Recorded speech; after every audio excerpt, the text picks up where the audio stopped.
Wala akong pakalam kung lumaki ang eye bags mo at dumami ang pimples mo. Mag-aaral ka at huwag kang titigil hanggat hindi ko sinasabi sa'yo tumigil ka. Oh, huwag ka nang papungay-pungay diyan ha. Babantayan kita hanggang alas 12 ha. Umayos ka.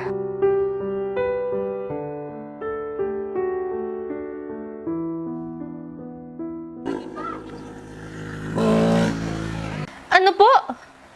Hindi po yung magagawa ng kapatid ko. Ganun po ba? Sige po. Lintik na bata yun. Tatamaan niyo sa akin.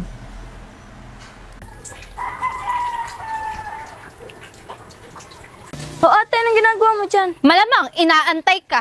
Bakit ate? Akala mo ba hindi makakarating sa akin yon? Tumawag sa akin ng teacher mo.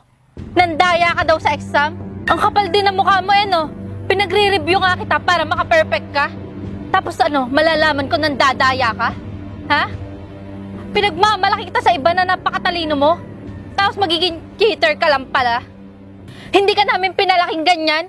Di mo na kami binigyan ng kahihiyan. Hindi ka na natatakot sa akin? Ha? Yun na nga ate eh. Sa sobrang takot ko sa'yo, kaya ako nagawa yun. Sa sobrang rinding-rindi na ako sa'yo. Ayoko na. Pagod na ako. Hindi ko na kaya yung mga